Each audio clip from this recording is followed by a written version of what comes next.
My name is Daniel. I never had much, but I always worked hard and I never gave up. I grew up in a small house with my mother and sister, and we had just enough to live. School was hard, money was tight, and I left early to find a job, any job I could do. At 18, I became a driver, nothing fancy, just driving cars and keeping them clean.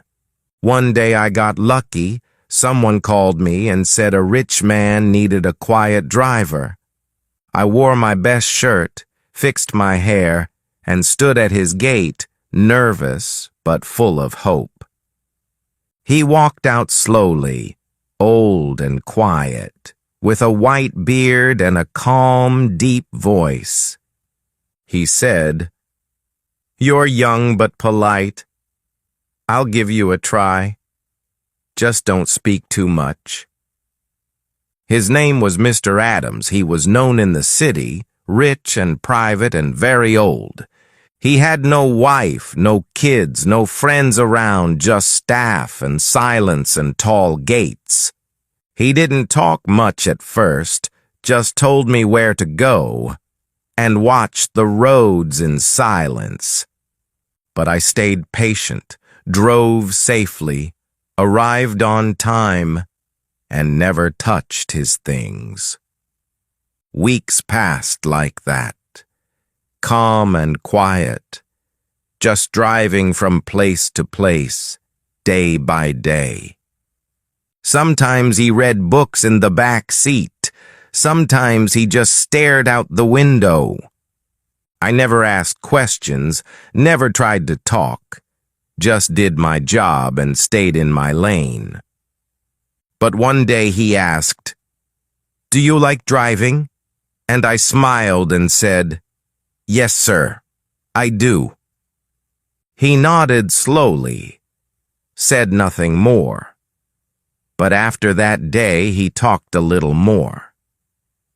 He told me stories about his younger days, about the city, the wars, the hard times. I listened with care, never interrupted, just drove while he remembered his life. He said I reminded him of someone, a boy he once helped but lost over time.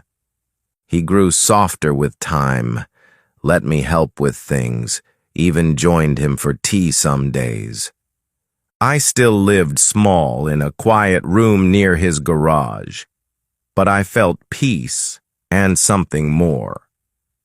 I had no father, no older brother, but somehow he filled both roles with his silence. He never said much, but in his own way I think he liked having me around.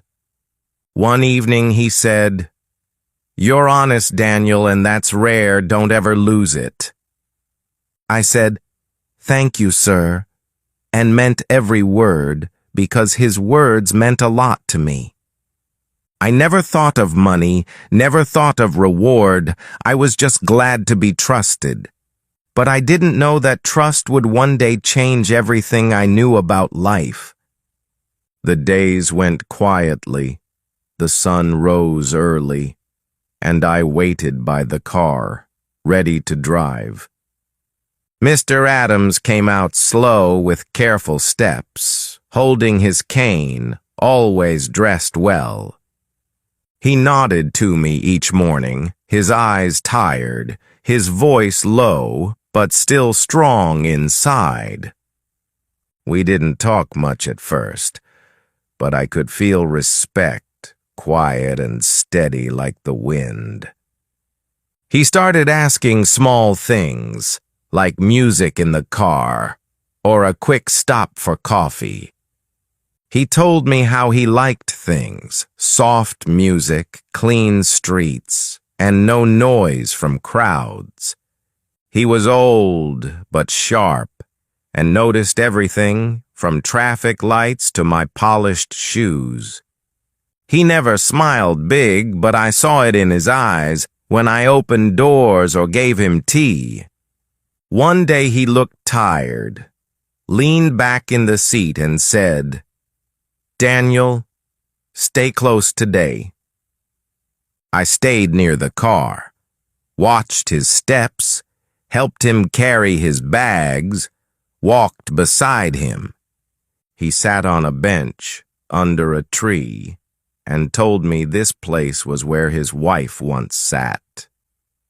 His voice broke a little, his hands shook, but he smiled gently, lost in memory and sun. After that day, he trusted me more, gave me more tasks, asked me for opinions. He wanted advice on roads, food, even colors, and sometimes even asked about music. He let me inside the house to help with small things, like mail and simple repairs. I felt proud but quiet, like a student learning life from a master who said little. The staff watched me closely. Some smiled, some didn't, but I stayed polite to all. One cook said, "He talks to you," with surprise. "He never talks to anyone else." I didn't know why. Maybe he saw something. Maybe just liked the silence we shared. But slowly I felt I belonged, not as a worker only, but as a quiet friend in his world. He showed me books with notes inside, old letters, and photos from long ago. He told me about his youth, his first job, his mistakes, and the people he lost. He didn't cry, but I felt the pain, hidden in his soft voice, and long, deep pauses. I listened closely, always with care, knowing every word came from far in his soul. He once said, "People chase noise, but peace is where the truth lives." That stayed with me, like a lesson from a father, strong and soft at the same time. I kept a notebook, wrote down his words, and read them again on quiet nights. His stories were like maps, full of lessons, showing me how to walk in life with care. One cold evening he fell near the steps, and I ran fast to lift him up with care. He smiled, said, "Thank you," but I saw the fear hidden behind his tired eyes. He said, "I'm getting old, Daniel." And I said, "I'm here. Don't worry, I won't leave." We sat together in silence, two people from different worlds, but close in heart. Weeks passed with new routines, doctor visits, medicine boxes, and short, slow walks. I held his arm, helped him sit, brought his favorite tea, and kept the car warm. He talked more during drives about life and regrets, about how fast time could fly.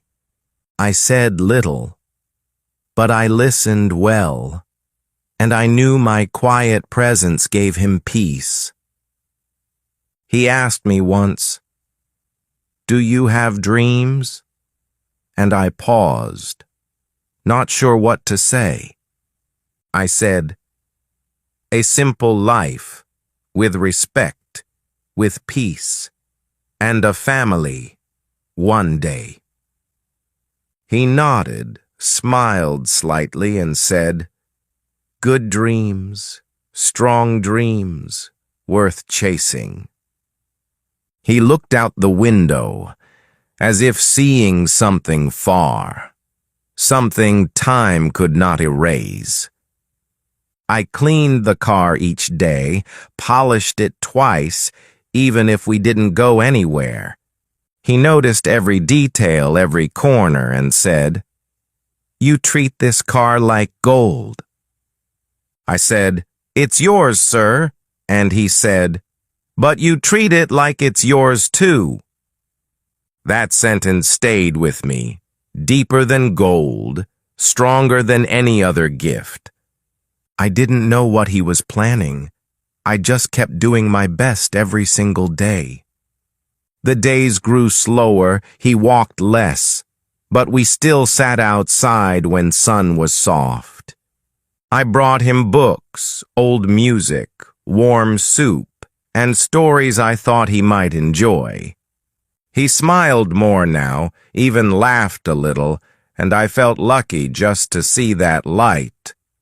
One night he called me late, asked me to sit, and handed me a small blue box. Inside was a watch, old and silver, with letters carved inside and a quiet weight. He said, "This was my father's. Now it's yours, because time belongs to those who care." I didn't know what to say. My hands shook, and all I could whisper was, "Thank you." He said, "You are like the son I never had." And that broke something in my heart. I never thought he felt that. I was just a driver, but somehow more now in his eyes. I said, "You've been like a father too." And he nodded, silent and full of meaning. That night I didn't sleep. I watched the stars and thought of how life quietly changes. Mr. Adams began to walk slower each morning, and his voice turned soft and tired. I helped him sit in the sun, brought his tea with honey, and stayed near in silence. He often looked at the sky like searching for someone or waiting for a message. I didn't ask questions, I just stayed close and gave him quiet support every day. The garden became our peaceful place, where flowers bloomed and birds came often. We sat under the tree, watched the colors change, and shared stories without rush. He told me about his wife again, how she laughed, how she loved rainy mornings. I could see how much he missed her, even after years. The pain still lived inside. One afternoon, he handed me a leather book, old and filled with his life notes. He said, "This is my heart on paper," and asked me to keep it safe with care. Inside were pages of lessons, thoughts on work, love, family, and forgiveness. I read some slowly each night, and learned things he never said out loud before. The house grew quieter, fewer guests came, and his world became smaller each day. He trusted only a few people, and I was always at the top of that short list. Sometimes he would fall asleep while talking, still holding my hand like a friend. In those quiet hours, I realized he had become more than a job to me. One day, a lawyer visited again, bringing papers with serious words and names. Mr. Adams told me to sit and listen because it concerned me more than I knew. He looked me in the eyes and said, "You've been my family, even when I had none." I felt my chest tighten, unsure what he meant, but I stayed calm and silent. He explained that he had changed his will and left everything in my name. The house, the car, the garden, and his savings, all passed to me now. I tried to speak, but my voice broke, and he simply placed his hand on mine. "No one ever gave you much," he said, "but you gave me peace when I needed it." He made me promise to care for the garden, to let children play on the lawn. He said, Build something honest with what I leave and make it grow slowly. I told him I would try my best, and he nodded like that was all he needed. There was no big goodbye, just gentle smiles, quiet tears, and soft words. That winter morning, he didn't wake up, and I found him still in his chair. The heater was on, the book on his lap, and his glasses hanging from his shirt. I sat beside him for an hour, not crying, just holding his warm old hand. He had passed in peace, in his home, with love near, and the world quiet. The funeral was small and simple, with a few people and soft classical music. I gave a short speech, talked about his kindness and how he gave me purpose. After they left, I stayed behind, standing near the fresh flowers on his grave. I thanked him again for trusting me, for changing my life, for making me better. The house was now mine, but it still felt like his. His voice lived in the walls. I didn't change anything for weeks. I just cleaned, watered plants, and remembered. His room stayed untouched, as if he'd return soon to ask for his usual tea. But I knew he was gone, and I had to carry what he left inside me forward. I opened the notebook again, and this time I read every word he wrote. He had dreams he never chased, regrets he never fixed, and lessons to pass on. He talked about how money fades, how health matters, and how love is everything. Reading those pages felt like hearing his voice again, guiding me with each word. Neighbors came with food and kind words, many saying, "He trusted you the most." Some asked how I'd spend the money, if I'd leave or stay or start something new. But I wasn't sure yet, because it wasn't about the money. It never really was. It was about doing something honest, something kind, just like he taught me. So I started planning a center, a place where lonely people could feel heard. A home with books, music, and gardens for the old, the tired, the forgotten. I used the same room he loved, turned it into a quiet space with soft chairs, and I opened the garden gate to children, laughter, and simple joy. Some days I still feel like the driver, waking early, checking the weather. But now I drive dreams. I carry hopes. I deliver care to those who need it. And every flower that blooms outside reminds me of a man who changed everything, not with noise or fame, but with trust, peace, and a heart full of second chances. The center opened slowly, with small chairs, soft music, and warm cups of tea. People came with quiet hearts, carrying years of silence, pain, and tired memories. Some sat alone for hours, looking out the window, watching trees move in wind. Others told stories from youth, laughed gently, or cried while holding warm hands. Every corner had books to read, plants to water, and blankets for cold days. There were paintings on walls, soft lights at night, and cookies for the guests. Children ran in the garden, chasing butterflies, jumping over stones, laughing loud. Old people smiled as they watched, some joining games, some clapping their hands. I became more than a helper, more than a driver, more than a man with a story. I was now someone who listened, who cared, who remembered to say good morning. The notebook from Mr. Adams stayed on my desk, open to a new page each week. I used it to guide the center, to remind myself of why I started this journey.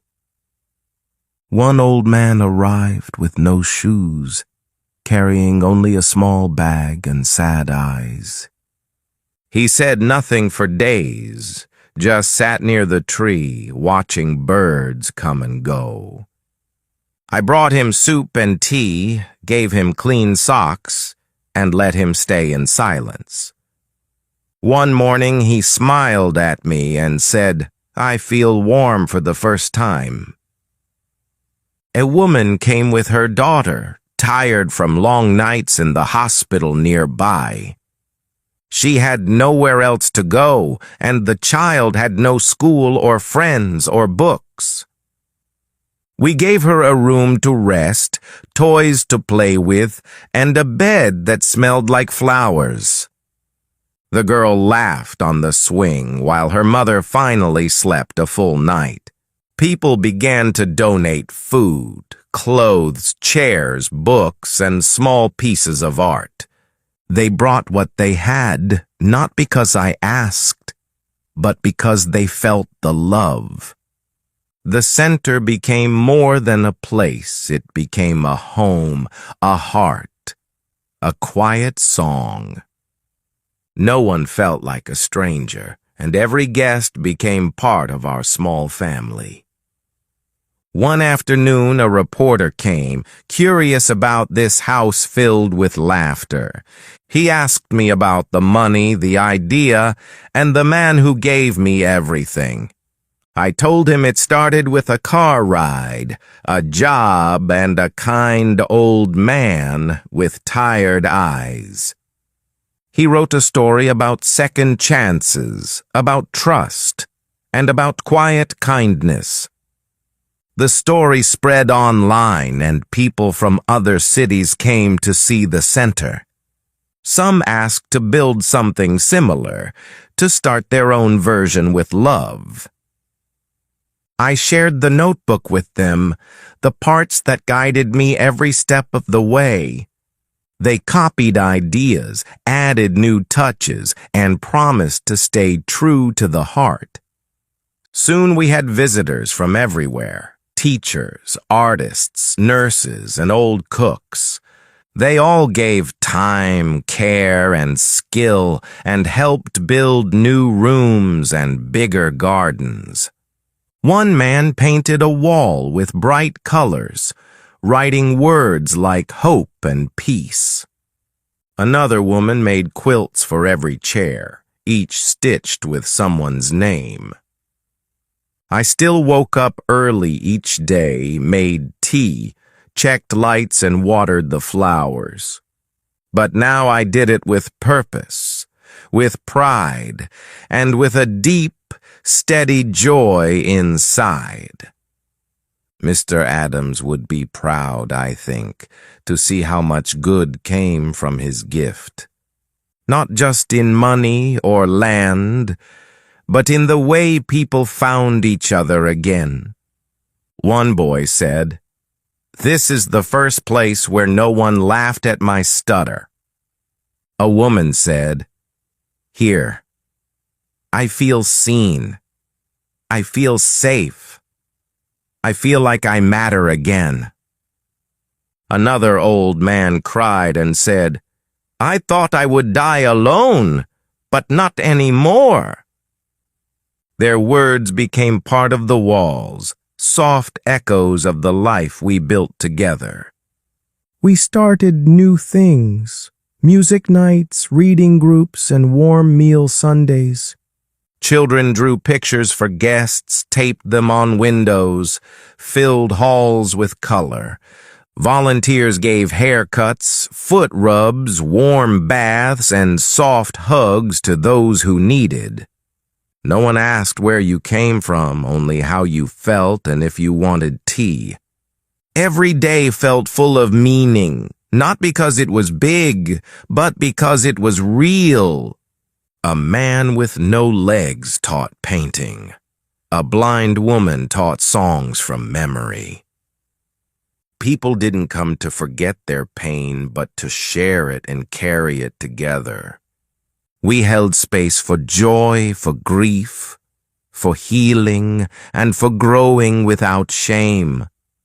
I sometimes walked into the garden at sunset, alone with the breeze and birds. I'd think of the past, of long drives, of silent mornings, and of my quiet friend. He never asked for thanks, never expected fame, never needed loud applause. But he gave me everything, and through me gave it to so many more hearts. I named the garden after him, a small stone with Adam's Peace Garden written. People sat near it to think, to rest, to remember someone they lost or miss. It became a sacred spot, a place where tears were welcome and nothing felt wrong. Sometimes I sat there too, feeling the sun, the soil, and the gentle breeze. Years passed, but the love only grew. The roots went deeper, and the laughter stayed. I never forgot who I was. A driver, a friend, a man given a second life. People still came with broken shoes, broken hearts, and old wounds needing light. We welcomed them all with tea, warmth, and the promise of quiet belonging. I wasn't rich in gold, but I was full of purpose, full of memories, full of love. The center didn't make news every day, but it made people feel human again. And that, to me, was more valuable than anything in this fast and loud world. I was just a driver once, but now I was a builder of peace, of home, of hope. The years moved gently, one by one, with peace, warmth, and calm mornings. Every day I walked through the house, smiling at faces, holding soft memories. The center stayed busy with love, laughter, and quiet talks under tall trees. I watched children grow taller, older guests pass on, and new ones arrive daily. We added more rooms and spaces, places to read, paint, sleep, and talk together. We built a music corner, a garden kitchen, and a small library full of soft chairs. People shared stories after dinner. Some laughed, some cried, some just listened. I sat with them often, drinking tea and feeling the gift of quiet presence grow. One day, a young man came, lost and scared, holding nothing but a coat and photo. He looked like me long ago, full of fear, pain, and heavy silence deep inside. He asked for a place to sit, then for tea, then for someone to listen for a while. I gave him a blanket, warm soup, and all the time he needed to feel safe. Days later, he said, "I thought I had no worth, but you made me feel human again." His words reminded me of Adam's, the car rides, the silence, the gift I once got. Now I was giving it back, not through money, but through time and soft kindness. It felt full, like a circle complete, like light returned to where it once began. Every photo on the wall had a face, a name, a small story of quiet change. We never erased pain, but we held it gently, like a cup too full to carry alone. The center became known not for size, but for how it made people feel inside. It was simple, small, steady, like a fire that never stopped warming hearts. I still remembered my first drive, my first talk with the old man in the back. He never asked for much, just peace, respect, and someone to care a little more. Now I was that person for others, because he showed me how to be gentle first. His life gave me mine, and through mine, many others found theirs again too. I didn't need awards or praise, just the sound of laughter after a shared meal. I didn't count money or fame, only the number of chairs filled with love each night.